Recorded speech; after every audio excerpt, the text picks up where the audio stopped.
Sempena ulang tahun ke-80, Jabatan Pengangkutan Jalan JPJ bakal menganjurkan Karnival Mega JPJ Madani 2026 di Stadium Negeri Batu Kawan, Pulau Pinang pada 24 hingga 26 April depan. Dengan kerjasama Media Prima Berhad, penganjuran karnival berskala besar itu julung kali diadakan sempena Hari JPJ dan akan dirasmikan oleh Perdana Menteri Datuk Seri Anwar Ibrahim. Ketua Pengarah JPJ Datuk Edi Fadli Ramli berkata, Karnival Mega JPJ Madani 2026 adalah antara inisiatif utama untuk mendekati masyarakat dan menyampaikan perkhidmatan secara lebih berkesan.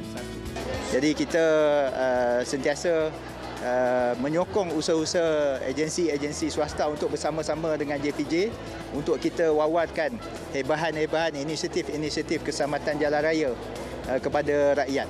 Dan kita mulakan dengan Pulau Pinang, kita menampilkan pelbagai aktiviti yang akan diadakan dalam tempoh 3 hari program tersebut yang akan berlangsung di Stadium Batu Kawan Pulau Pinang.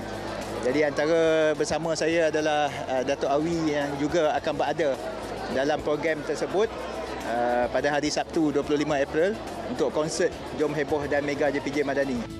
Beliau ditemui selepas menghadiri Majlis Perhimpunan Bulanan Setia JPJ serta pra-pelancaran sambutan Hari JPJ ke-80 dan Karnival Mega JPJ Madani 2026 di Putrajaya.